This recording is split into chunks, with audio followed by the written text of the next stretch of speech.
Welcome, everyone, to the Bridge to Brilliance. Are you a UHB student who wants to become your best self? Or are you an entrepreneur who's tired of being on autopilot and you want to become your best self? You are in the right place. That's right. This Bridge to Brilliance series is a free personal growth seminar designed to help you entrepreneurs and you UHB students become your best self. Each month, we're interviewing local community leaders in this virtual workshop format. Why? Why are we doing this? Because we want to showcase not only the people in the community who are making a difference, not only the theories and knowledge that they bring, but their stories of how they use this to create incredible breakthroughs in their life so that you as business owners and students can get clear on not only what we're teaching, but how to apply this in your life and take it to the next level. You are now part of a community of individuals who are on fire to achieve their goals. We are so glad y'all are here to join us. That's right. So if you're on fire and you want to be your best self, you're in the right place. I'm Crystal Lindsay. And I'm Kyle Motal.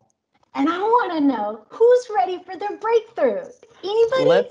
Let's hear it. We want you to go through a breakthrough. If you're here for class credit, you need to comment in the chat box and let us know you're here.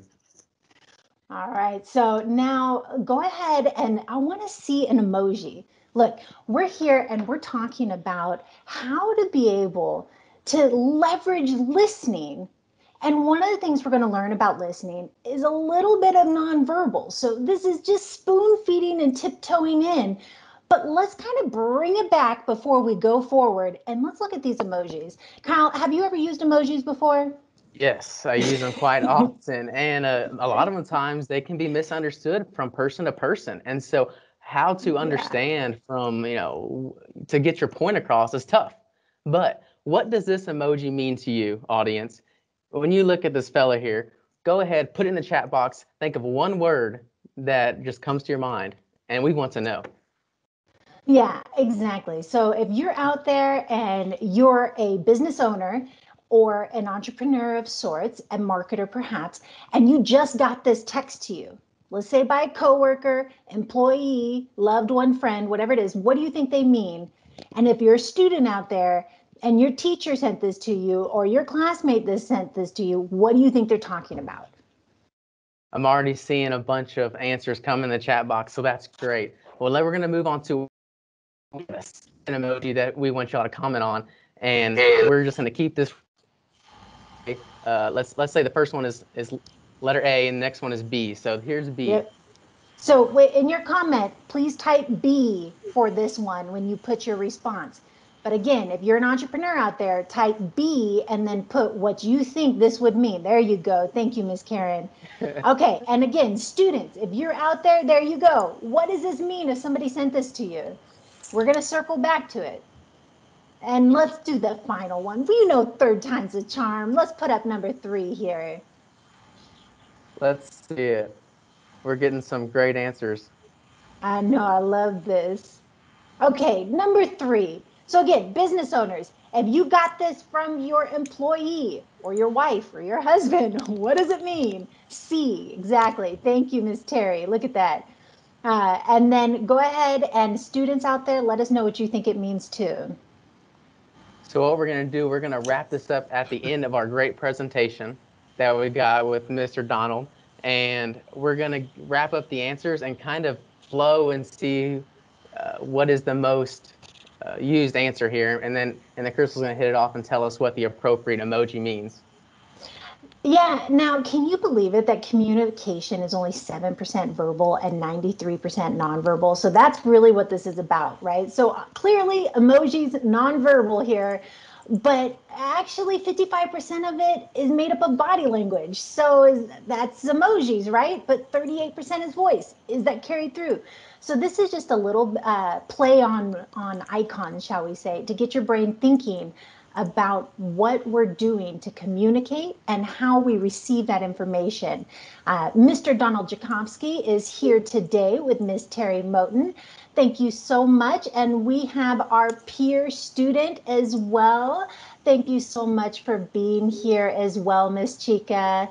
Now, with this, Kyle, let's go ahead and turn over the reins, calculate the results, and get ready, because if you're here to be able to learn how to listen intentionally to become a great leader, again, whether or not you're an entrepreneur or UHB student, you're in the right place. So, Kyle, what do you think? Should we turn over the reins? Let's do it. It's time for the main event. Get ready, everyone. Here we go. All right, Miss Terry Moten and Miss Chica, go ahead and take it away. All right. Well, we are so thankful that you were able to join us today. You are in for a great treat. For those of you who do not know Donald Drakowski, he is going to just absolutely blow you away with giving you not only some information about him and his story and how he got where he is, but you're going to have some very implementable strategies that you can use in terms of being an intentional listener. With that, I would like to introduce Chica Okafor and say thank you, Chica, for being a co-host. And Donald, we will go ahead and get started. So I know that high school graduation for you was just a few years ago, not very long ago. But think back when you were getting ready to graduate high school, where did you think you were going to be at age 30? All right, Terry, thank you very much for that introduction. And sometimes I feel like you should be sitting on this side of the camera because you talk about another great communicator, and that's Terry. You ought to see whenever we have coffee together, it goes into like a couple of hours long because we just love communicating with each other. But hey, how the story kind of started out with was, I was in school, and of course, education was not important to me. I thought by the time I'm 30, I'm going to be a millionaire, so it's no use paying attention to what's going on in school. Well, it's kind of funny because it's a buddy of mine. He kind of struggled taking a math class, and I did real good in algebra. And he says, Donald, why are we taking these hard math classes? Let's just take easy ones. Because, and I said, you're right. Because by the time we're 30, hey, we're going to be millionaires. We won't need this here. So anyhow, I'd go ahead and I graduate and I get into a field as equipment repair technician. And that kind of taught me a little bit about listening because in school I didn't. I was the class clown. I'd like to talk, I find that never hard to was believe, listening. Donald. And so anyhow, as equipment repair technician, I had to listen to people and stuff, how to repair equipment and that. So I says, okay, I've got this listening down, but I didn't quite understand it. And then I went to work for the Department of Transportation, and there was a supervisor there one day that told me he gave some other workers something to do, but he told me, Donald, look over them. And I said, well, what do you mean? And he said, well, you're a leader. And it just shocked me. I said, well, what do you mean that I'm a leader? And he says, well, the way you listen to people when they talk to you, the way you take accountability for stuff, responsibility in that. Well, when he told me that, it's like, oh man, this is a side of the world that I've never seen and I don't know anything about. So, So so I'll hold never on. forget that. Yeah, So hold on, Donald, and sorry to cut you off. So no, kind of go back to that time where again, you'd come out of high school, you were really thinking, hey, you were going to be have the world set on fire with your millionaire status at age 30. Kind uh, of what was the kind of that trigger point that made you think, well, maybe I need to know another skill set. Maybe what I thought I was equipped with really wasn't enough. and Terry, I'm glad that you asked that there because what it was, I hurt my back working on this heavy construction equipment. I hurt my back and I started thinking, said, God, if I'm like 29, 30 years old, what's going to happen when I'm 50 or 55? I won't be able to make a living doing what I'm doing. So that put a fear in me right there. And just that fear of, hey, I might not be able to earn myself a living. Plus, I was getting a little bit older and I wanted a nicer car. I wanted nicer clothes. I wanted a nicer house. And the only way I could do it was to climb up in the organization, but I had to have an education. Now, go ahead, Chica. And I think you are muted, Chica.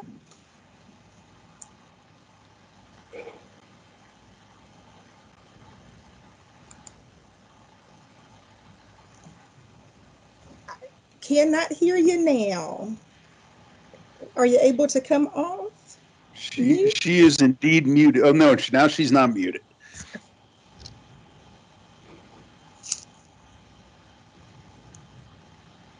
We have a sound issue receiving, Chico. Can you either turn your volume up, Chico, or we'll have to have Terry ask the questions.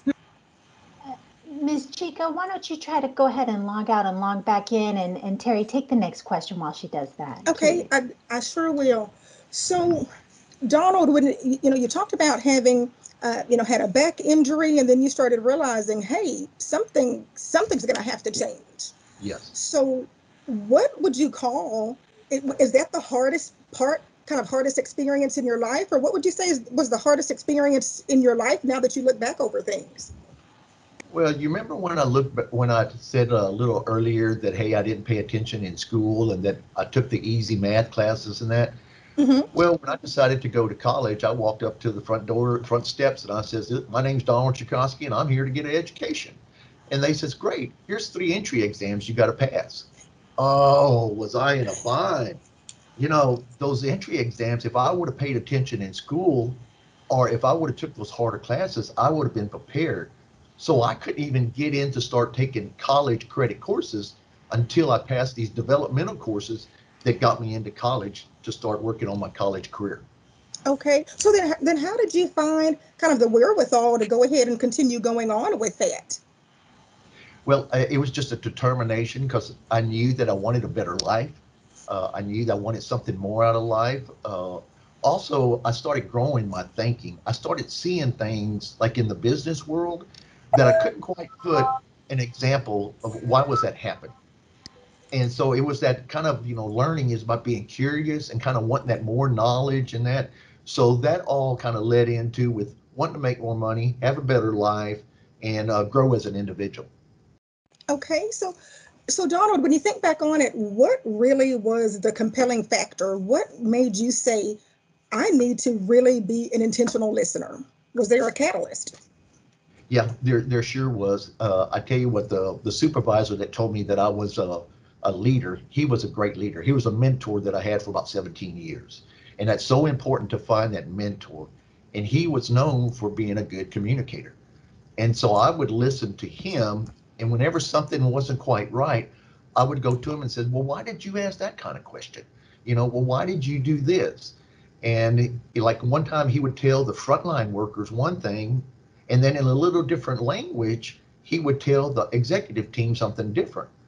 And he says, well, Donna, you got to understand there are 2 different audiences.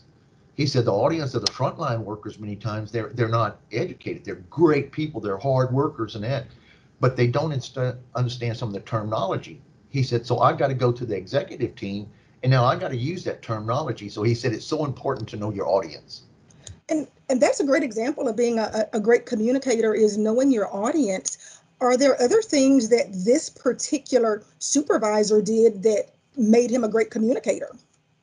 Yes, very, very much so. Like I said, communication, so many times you always think about the speaking part, hey, talking and that. Well, just as important is that is the listening. And the people looked up to him, the frontline workers, because he would sit and he would listen. And when he listened to you, he wouldn't be doing nothing else. He sat there and his focus was on you. And it made you feel like, hey, I'm important. I count. He's listening to me. So that's very important. And then, of course, I started asking him more. I says, well, why do you think people listen to you? And he says, well, Donald, it's about body language. And I said, body language? And he says, yeah, Donald. He said, if I just stood there and I just says, okay, we're going to do this, we're going to do that. But he said, body language is I make eye contact with the audience. He says, I used hand gestures to show something important. He said, I use facial gestures sometimes, like if it's exciting, he'll go. So he used those nonverbal communication. And he used a tone that if it was something wrong, his tone got real deep. If it was something to praise, his tone got more high. And so he explained these techniques to me. So it sounds like, Donald, that you had a great mentor in all this. Oh, exactly. And he taught you how to do it. And that kind of leads us to the intent, I mean, it sounds like you had to start focusing and intentionally listening. And Sure. so I'm sure, like, I'm not a very communicator sometimes, and I kind of fail. And we might have had the failures, but how did you, I mean, you call this intentional listening today. How did you begin to master that process that you saw your supervisor model for you? Okay, and that's where my education really came in handy, is because then I knew the concepts and theories behind a good communication. It wasn't just knowing that, hey, I can do it, but why am I doing it? And that was a huge, and the professors, oh, just UHV, they just got professors that rock. And you go and you engage with them, and they want to help you. And so I was very blessed to have that. Now, Donald, outside of kind of what the professors taught you, was there one thing that kind of really stood out from what you had learned to help you Yes. become an intentional listener? Yes, it was very important. Like I said, about the body language, it was interesting. The body language of a conversation is 55%. The tone of voice is 38%. And then the words that are spoken are 7%. And it's interesting that body language is like the eye contact. And I teach a customer service class, and we talk about in that customer service class to make eye contact with whoever you're talking to. Don't just stare at them, but I mean, make eye contact with them. Use your hands to show that you are listening in that. Wait, Donald, yeah. Donald. Shoot. All right. So you're saying you've got all this, but here's the thing. What compelled you to do it? Why did you, what messed you up, or what messed up that you said, wow, I need to learn this better? Because we know you're pro at listening. So what compelled you to do this? Wanting to be a great leader. What do you mean? I wanted to be a great leader. I've seen leaders that wouldn't listen, and I see how their teams were just, I mean, they were all over the place, and they wouldn't listen. Like, something else I learned in college, it was in a management class. It's called Management by Walking Around. And that, to me, was huge, because what that meant as a supervisor and a manager, I had to walk to my frontline employees and ask them questions, because it wasn't just what I knew. They were the ones that fed me information. So want to be that great leader, and seeing how great leaders would listen to the front line by management by walking around, that was part of it. Major part of it. And Donald, on the opposite side, can you give a specific example of where you saw a leader not communicate well and the wheels just fell off? Well, I hate to say this, but that happened to me without even realizing it. There was a hurricane coming. I was part of the emergency management team. And I went out to my team in the shop and I says, okay, we need to get these pieces of equipment fixed real quick, hurry. Well, they got on it, but after a little while, they kind of slowed down and that. And I went back out there and I says, what is it? What? Well, I didn't tell them it's the power of why. And they said, well, why should we kill ourselves, Donald? I said, well, there's a hurricane out in the Gulf and it's possibly going to come in and affect our area. Well, those guys were just killing themselves then to repair that equipment. But then they knew the why behind it. Just telling them to rush and hurry up and get that equipment. Well, okay, we're going to work. But when they knew that it was an emergency of a hurricane going to hit, so the power of why is awesome. It sounds like that whenever you do this, you have to, it's not that we give out, but you had to, the whys that you had to explain to them because they didn't understand your why. Sure, exactly right. You've got to communicate that why. And communicating that why, the best way to do it a lot of times is kind of just what took place here is the power of a story. Because sometimes you're talking to people and you just can't quite get across, because what you think you're saying and what people are hearing is two different things. And so people can connect through a story. And like I said, the power of a story, just like what I said, to explain, the power of the why.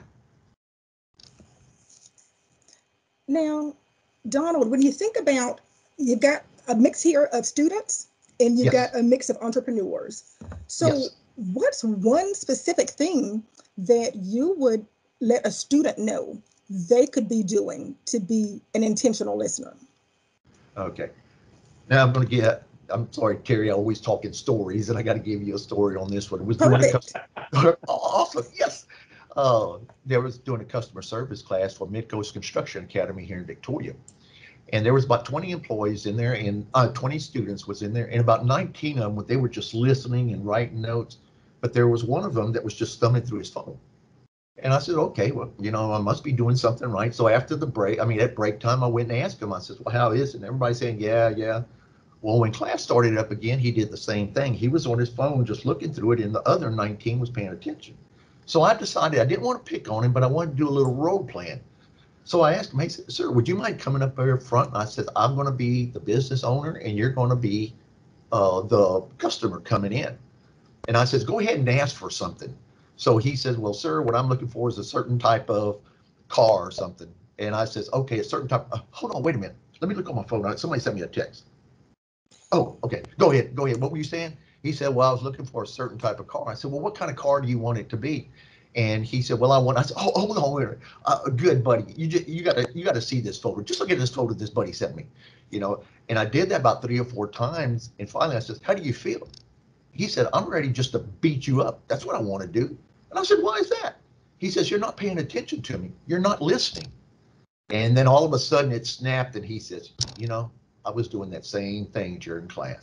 So, sometimes you got to role play. It's called empathetic listening, like put yourself in other people's shoes sometimes. That's so important, especially in today's world. I would say because I learned about dichotic listening, and dichotic means you can do 2 things at once. The multitasking, it can't happen. Seriously, I have to focus on. And you're exactly right, because if I'm on my phone, I ain't listening. My wife is mad at me half the time.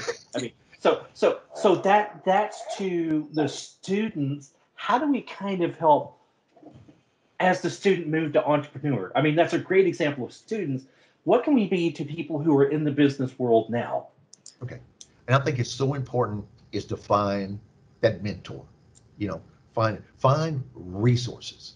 Like Dr. Ken Caldwell, from UHV School of Business, the dean, he's got a business advisory group that he got together. And it's interesting, when he did it, he said he's got, younger generation, he's got some of the older generation, he's got a mix to where we'll share the information in that. And that's so important. And Terry is on that, Crystal is on that board. And it's just, it's fabulous, because we go in there and we share those ideas. And that's the same thing with an entrepreneur, is to find like a mastermind group or somebody to share ideas with. Because there's a thing called a paradigm. And a paradigm is described as the lens through which you see the world. So the way I see the world, and Chica, the way you see the world would be different, because me being older and you being younger. And let me give you a prime example of this here. Dr. Deason, I got to tell him a story. Dr. Deason told me, he says, hey, Donald, he says, we're going to open this up and going to have kind of a motivational deal or whatever. He says, what song do you want? I don't know. He said, no, come on. What kind of song you want? I says, well, what about The Rising by Bruce Springsteen? And he goes, oh, that's the 1980s. Well, see, Dr. Deason's younger. And Terry, you're laughing now. You should have seen Robert Royer on the advisory board. Everybody laughed. But see, I looked at a motivational song from the 80s. Dr. Deason was looking from a motivational song from today. So do you see how you can see the world differently?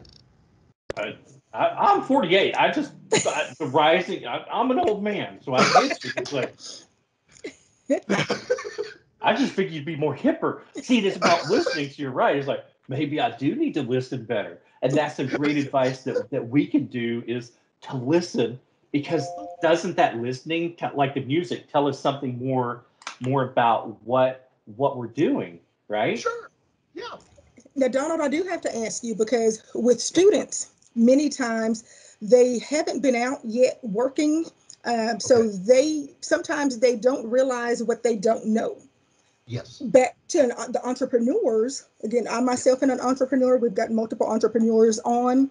Once we've been, and I'll use the term seasoned, once we've been seasoned by some years in the workforce, some years in business, a lot of times it's hard for us to want to intentionally listen, because we just want to hear what we want to hear so we can respond. So for that entrepreneur who's a little seasoned and has time under their belt, what would you tell them to do? How can they be able to intentionally listen when they may have never done that before? Yeah. Well, that's something that's so important, because when you get your college education is one thing. When you go into the workplace and you got to start applying it. But even for somebody, an entrepreneur, maybe that never took a communication class, is go to seminars, like we have the customer service class, or any kind of trainings, or reading books on it, or reaching out to the professors. They're just, Dr. Mark Ward is just fabulous. Dr. Deason, enjoy working with him. Woodrow Wagner is another one. So there's resources out there. But it's funny you say that, Terry. You continue to learn no matter what age you're at. I gave a customer service class to a very good restaurant here in town, and I was talking about the importance of paraphrasing. It's like sometimes when you say something, the other person might not hear it and they might think it's something different. And so there was a waitress that was there, and she says, "Donald, I can tell you exactly what you're talking about." And I said, "Well, great." And she said, "Well, I don't have an education," but she said, "Let me tell you what I do." She says, "When I take the orders from somebody at the table, Mm-hmm. I read that order back to them. And you'd be surprised how many times people say, 'Oh, no, I didn't mean that there. I meant this.'" So the importance of that paraphrasing, and that was learned through, some professional development training courses. Excellent. So bottom line is the learning doesn't end. It doesn't. Oh, It shouldn't stop. no. I tell you what, I was in Dr. Bob Glenn's office here not too long ago, and on his bookshelf, he has this book, Talk Like 10. Dr. Bob Glenn, and he is an amazing speaker. Dr. Bob Glenn is an amazing speaker. But what's so interesting about it is, here's Dr. Bob Glenn, and he's still learning. I mean, it should never end. You continue to learn. Absolutely. Now, so kind of fast forward to where you are now. When you think about having applied all of this intentional learning, how has it made your life better, Donald? Okay. Well, I tell you what, it helped me out, because at TechStyle, I was going through organizational change. I was working on executive level, helping a change management consulting firm. And there was two different sides. There's the process side of change, and there's the people side. And I love the people side. So I became a life coach and went through the program and became a certified life coach and that. And then that's what I did with my business. And what I would do is I would go into like nonprofits and we would help reorganize them. But you had to listen. You had to listen, because the little things they were saying, the details counted so important. Of course, from there, then I went to work for UHB, Small Business Development Center, as a business advisor. Well, as a business advisor, you've got to be more like a business coach. So you got to listen to them, what they're saying. And because most of the time, everybody has the answer in their head. It's just getting it to come out the mouth. So as a good listener. Okay, now so back up. So you're telling me how you have applied it Yes. in different roles, but Yes. how has the intentional learning, intentional listening actually made your life better? How has it made you a better person? I tell you, it made me better because through intentional listening, like the management style, the management by walking around. Greatest compliment I ever got when I retired TechStop, my team came up and they said, "There'll never be another you, probably." And I said, "What do you mean never? They said, "Because you're such a great listener." And so that shows that management by walking around. I love public speaking, There again, making the impact through public speaking. I loved it. It allowed me to, employee engagement is so important in the world today, to empower your workforce, but you got to listen. You got to listen. It's not just all talking. I think about that, Donald. It is about listening, and it sounds like it's made you a great manager and a great leader.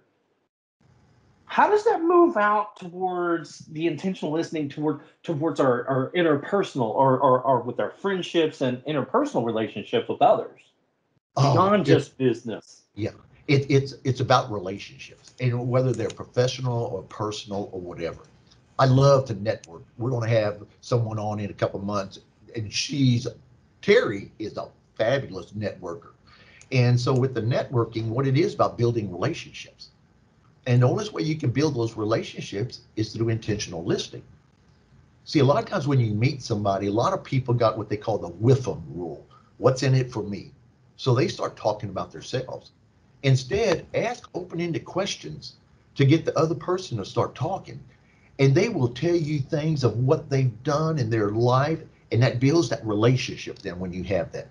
So that intentional listening is got to happen for relationships to work. Wait. You're saying with them isn't something we should do? No. Okay. No. I might have told you wrong, but no. Thank you. No, I was listening. I was listening. Going, what? Yeah. No. The with them, you don't want to be what's in it for me. When you have a conversation, it should be about the other person. You know, Okay. and you do that. How you get people engaged. There was, and I mean, this works in business the same way it does in networking or any kind of building relationship. Is there was a little flower shop and was working with them with their business. And when somebody would come through the door, they always asked them, "Did you need any help?" Well, it was either a yes or no answer. But instead, they changed it to ask the open-ended question. They ask them, "How can I help you?" Well, when they did that, then the customer started telling, "Well, I had a good friend that passed away, and I like to get some nice flowers." And so you see how asking those open-ended questions, you can engage whether a customer, a friend, a professor, just anybody, family member, is by asking in those open-ended questions, what, why, where, how. Those are powerful. Donald, over the past few months, of course, we've been dealing with a pandemic. Yes. So can you give an example with interpersonal relationships? Mhm. How have you personally seen a win-win in terms of with intentional listening that you experienced? Okay.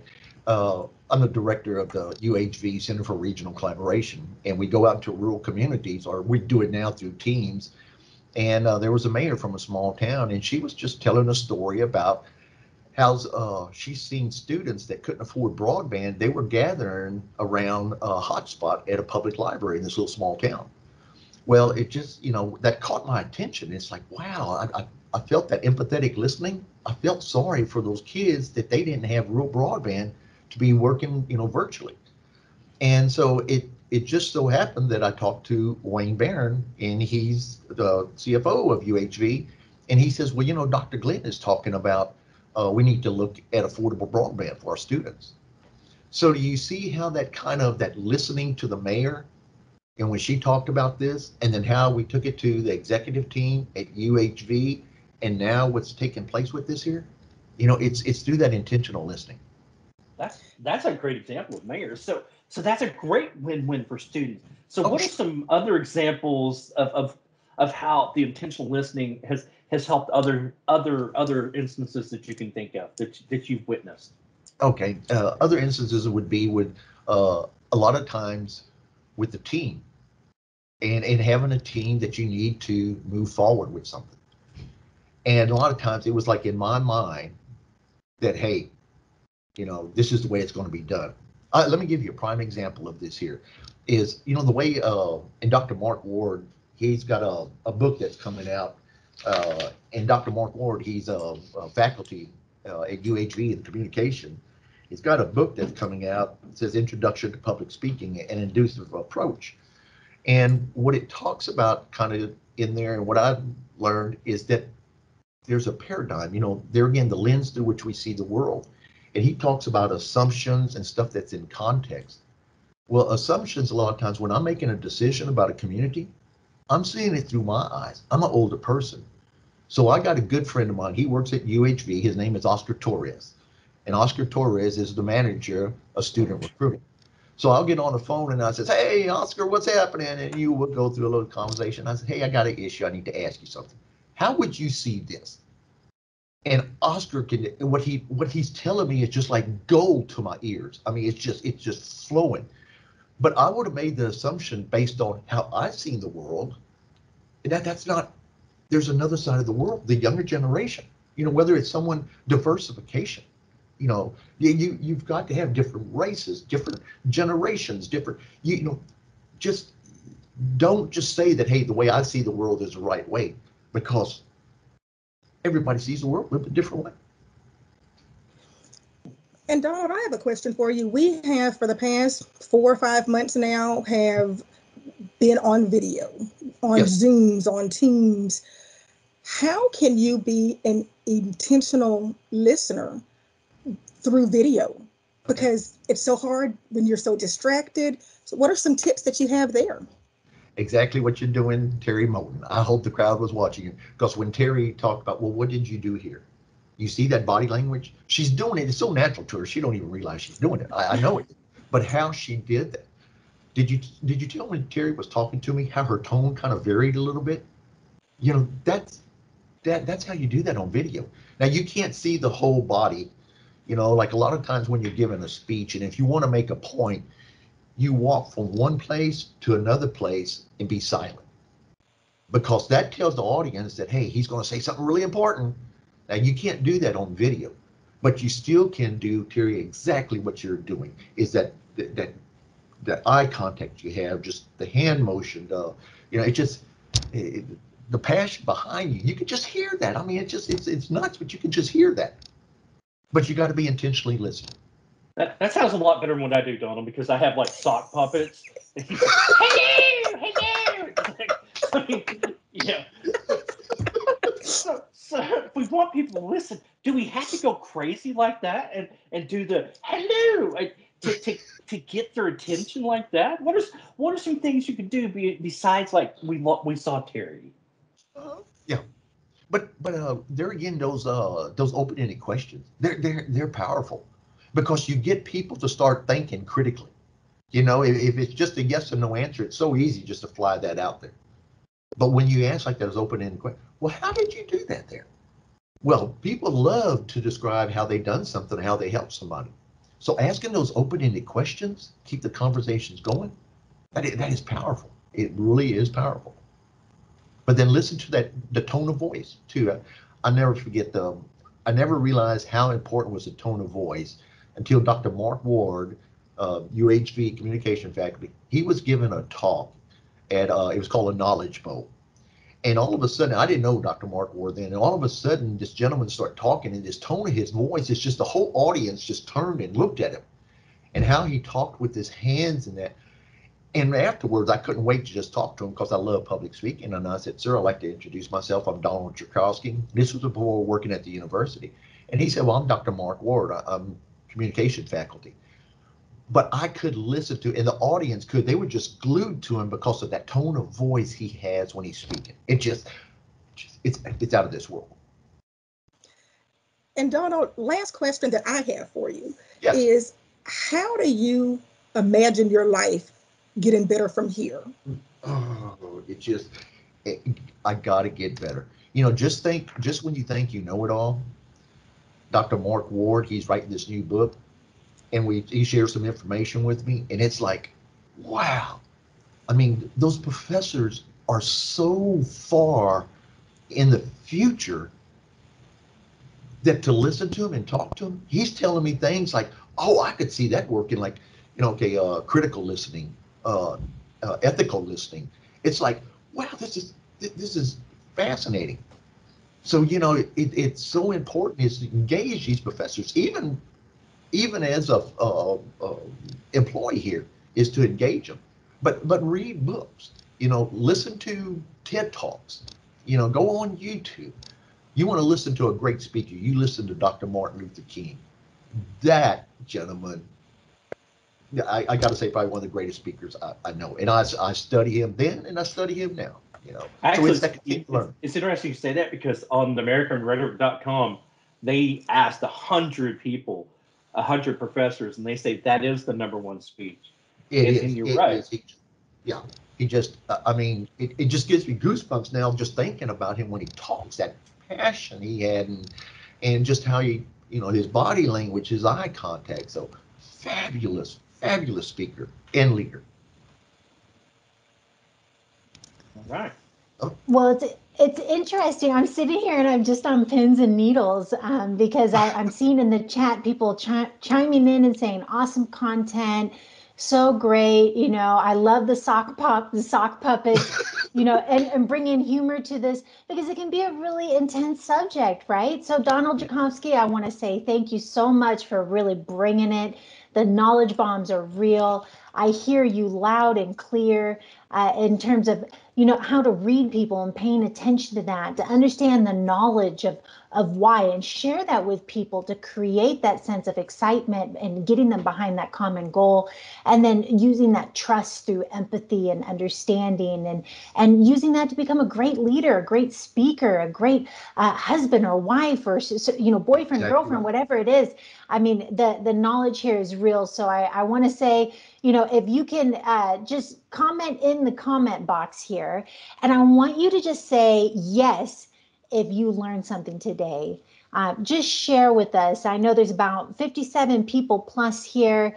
They say these are great tips for communicating with others, especially speaking in public. Thank you so much. I see yes. Thank you, Miss Chica. Look at that. She's like 4 exclamation points. I love your excitement. Yes, yes, yes. I see the yeses roll in 100%. I see yes. What's the name of the professor again? This is Donald Jakovsky we have here on the screen, and Dr. Mark Ward was the one who she was referencing that was speaking. Another absolute yes with 4 exclamation points. Yes, thank you so much. Yes, especially speaking in public.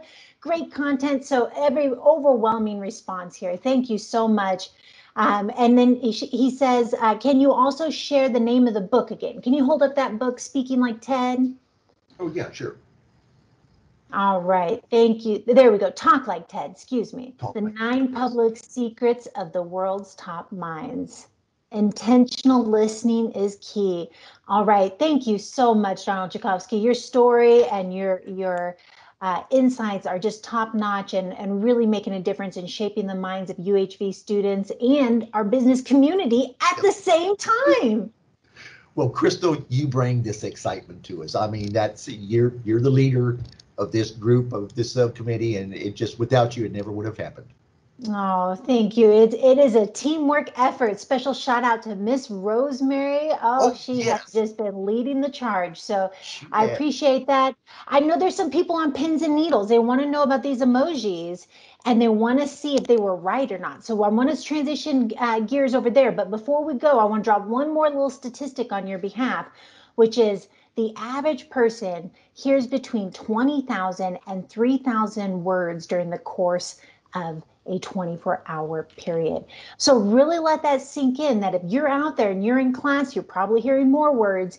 If you're reading, you're probably hearing more words, right? So just take that into account that you're being bombarded with information, but we need to train our brains to pay attention to what matters. And that's why we have Donald Jakovsky here. So Kyle, are you ready to round up the results for these emojis?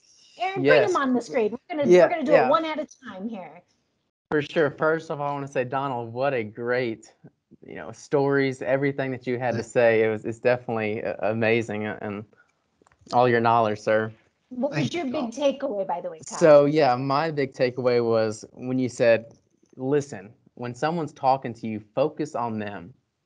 Focus on them, give all your attention towards them, because that is what's important in that moment. Yes. And that just makes that person feel much more important. That is so true. So true.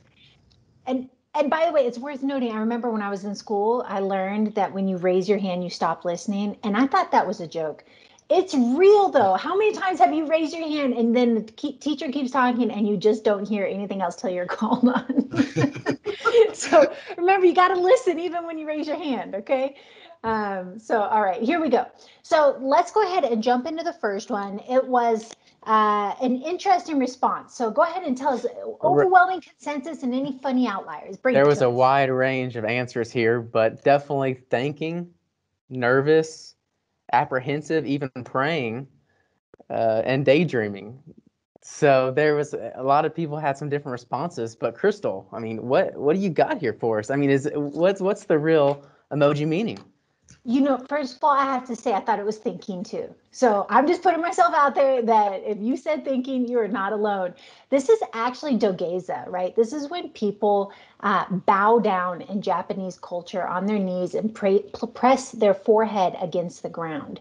And so the arrows above him are actually sign of movement down, and it's a sign of reverence, of humility, and allowing and respect to somebody and something. So it's really interesting that so many people think it's so many other things, and thinking was the one that I thought it was. I thought this was like thoughts coming up, but it's actually a sign of reverence. So I thought that was really interesting. What about that second one? Let's see the second one. Is that I want to know, is that a tear? Is that a snot bubble? Is that sweat? I want to know. What So is first it? off, yes, we did have a response for sneeze. So there's that one. Okay. But the winner for the most responses was sad, Mm, with the crying you know, eyes there. I would have said sad too. See, so I'd be curious to know if we took this poll in Japan, where a lot of these are actually based on, we would get different responses. But it's actually based on a Japanese character, and that is indeed a snot bubble, y'all.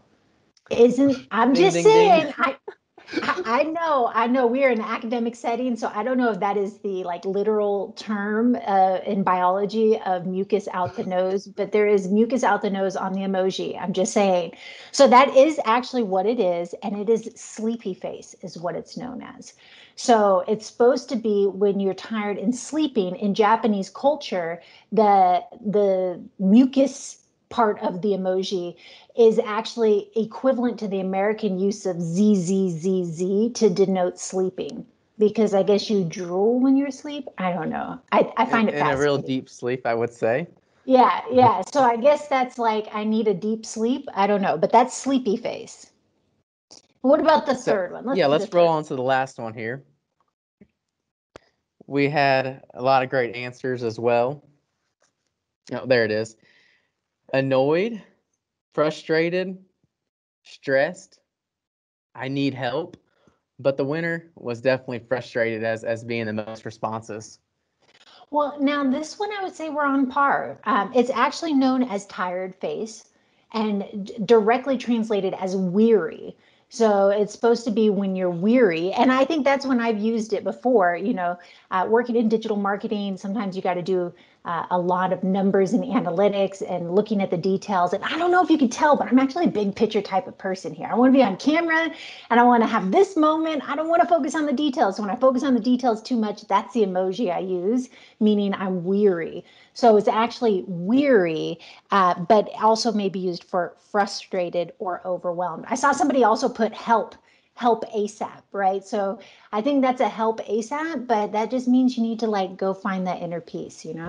So hopefully this was just a fun way of, again, really realizing that, yes, there's so much of our body language that is nonverbal, right? We talked a lot about tonality, and 55% of the body language, or excuse me, 55% of what is said is just your body language, and 38% is voice. But what that doesn't take into account is that emojis don't have a voice, right? So you're out there and you're using these emojis, and other people interpreting it in a way that may not be real, right? And may not be accurate, rather. So just keep that in mind.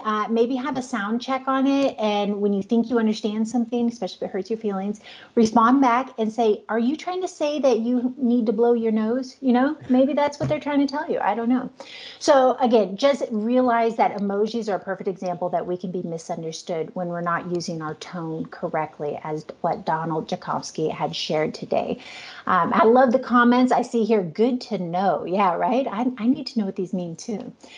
So with that, I want to take us to one more little thing here. See, Kyle is empowered to be your breakthrough specialist. Okay. He and I both are here because we don't want you to just hear this story. And while it's a lot of great tips and a lot of great information, we don't want you to just hear it and leave. We want you to break through. We want you to take action. We want you to apply this to your life, because if you're hungry for a breakthrough, you're in the right place. Didn't we say that? So if you're ready for a breakthrough, we got something to take you there. So what are we going to do for them today, Kyle? Yeah, this is definitely the news that y'all needed today to just unleash your power, to just go through that wall that's just holding you back from any challenge that's in front of you. And listening to Donald and his great stories and a sense of humor, all of this just is well rounded to help somebody to really push through. And we want you to push through, and not only push through for yourself, push through for others. Yes. That's what it's about as well. And Yeah. so we are just so thankful y'all are here, and just look forward to a lot of more of these great presentations later on. Well, and that's key. You said talk about it for others here, right? Go ahead and comment in the chat real quick. This is going to lead us into the test your knowledge, but I want you to comment who's an important person in your life. You can say brother, sister, girlfriend, boyfriend, teacher, employee, boss, financing, whatever it is. Okay, I see. Thank you. Jesus says spouse. Go ahead and drop that in real quick. You talk about doing this for yourself and doing this for others, right? So the reality is we need to invest in those around us so that we're happier. Isn't that sad that even when we do nice things for somebody else, it's always selfish because we want to feel good at the end of the day? But the flip side of that is that when you do something good for somebody else, you always feel good, right? Look at that. Chica's like husband, right? Yes. Love my husband, right? Nephew, mom, family, uncle, mother, grandma, spouse. So again, if you're here, this is for your breakthrough. This is for your uncle, your husband, your nephew, your family, your spouse, your mother. This is what you need to do. I want you to go to that person and ask these 3 questions to practice your new listening skills. So what's question number 1, Kyle? We're going to put it up here for us. Wait for it. Oh, there we go. So, yeah, One here's more, please. Here's the first question, and this is something that to test your listening as well. But what do you want me to stop doing? This is the question that you need to ask your loved ones and people who you are very close to. What do you want me to stop doing? You know, and you could be amazed by what kind of answers you receive, and this is what translating you into being that better communicator, being that better leader, and absolutely being that better listener. Yeah, absolutely. And as you ask that question, you don't want to just hear the words coming out of their mouth, although you need to be listening to that, right? Yes, get my sock puppet out, right? But you also need to read their body language, right? Do they feel really uncomfortable? Is this something they've been wanting to tell you for a while? Or is this something that's really hurting them to share? Or are they laughing because it's comical, because this thing that they kind of love, hate you do, they want you to stop doing, right? So you can read their body language, like Donald Jakovsky was saying. You can also really lead with the why, right? And say, hey, I watched this seminar with some really kooky people and they said I needed to do this. And so I want to know, because I want to be a better wife or a better niece or a better daughter, what can I do better for our relationship? Tell me what I can stop doing. So again, listen to the words, read their body language, share the why of why you want to know, and really try to have empathy that this isn't easy for them. What else, Kyle? What's number 2? Let's bring it back up on the screen here. Yeah, let's see that second one. So after you ask them, what do you want me to stop doing? You then can translate to, what do you want me to start doing? And this is just as important, because you've got to be able to create that good habit and just practice on exercising those skills and anything that you need to work on. So, after you ask them, and you have to be open about it. You have to be open about any sort of answers and feedback that you receive. And so you need to reflect this on, what do you want me to start doing? So good. So often you need to stop doing something, but then you need to replace that behavior with something else, right? So what can you start doing? I think about this with my husband, and I wonder, I need to go through this exercise, and what can I stop doing and what can I start doing to be a better wife, right? And while we have a very loving, wonderful relationship, even locked up in COVID together, go figure, right? There's still something that we can stop doing and start doing better. And then why not share that with them after you've heard them and answered all 3 questions? Ask them, would it be okay if I share with you the answers to these questions as well? And then have them ask you the question and then listen. This is a 2-way street. A new fun topic for date night, right? All right, let's bring it home to number 3. Look, Chica likes that one. You got date night planned. I know you do. All right, number 3. What's number 3? So the third one is here is what do you want me to keep doing? And this is something that you've maybe doing and you don't even realize that you are having a big impact on other people. And so you may think that, what you are doing, maybe not what's good, but people are like, no, keep doing this. Like this is, you put that on autopilot, but yes, you need to engage that, skill again. And so, ask them that question finally, what do you want me to keep doing? Yeah, so good. So often people ask me how I'm doing, and you know what my response is? Fabulous. But I need to know, does that actually rub people the wrong way? Does that creep you out if you ask me how you're doing and you're having a bad day and I'm like blowing up with excitement over fabulous? Maybe that's something I need to stop doing, start doing, or keep doing, but I don't know until you tell me, right?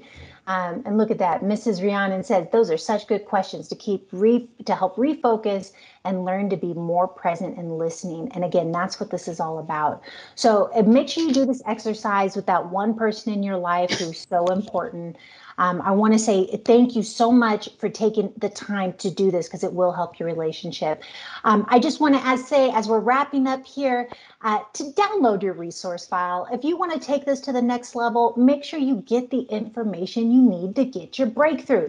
Don't just sit here and listen and walk away and maybe get extra credit or maybe just kill an hour. We all have a purpose in life. You matter. You're here for a reason, and you need these tools to fulfill your purpose. That's why you're here. So make sure you take that time to get your resource file. And why should they fill out the survey, Kyle? Yeah, you need to fill out this survey because this is just going to give us great feedback on how we can improve and on what we need to improve on.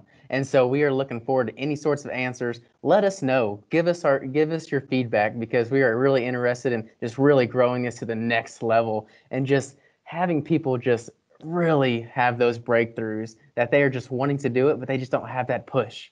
And we want to be that push or that guidance or that breath of fresh air for them to help find the resource that they need. So download that free resource. There's things from student life to career services to anything that you need to get your foot in the right direction.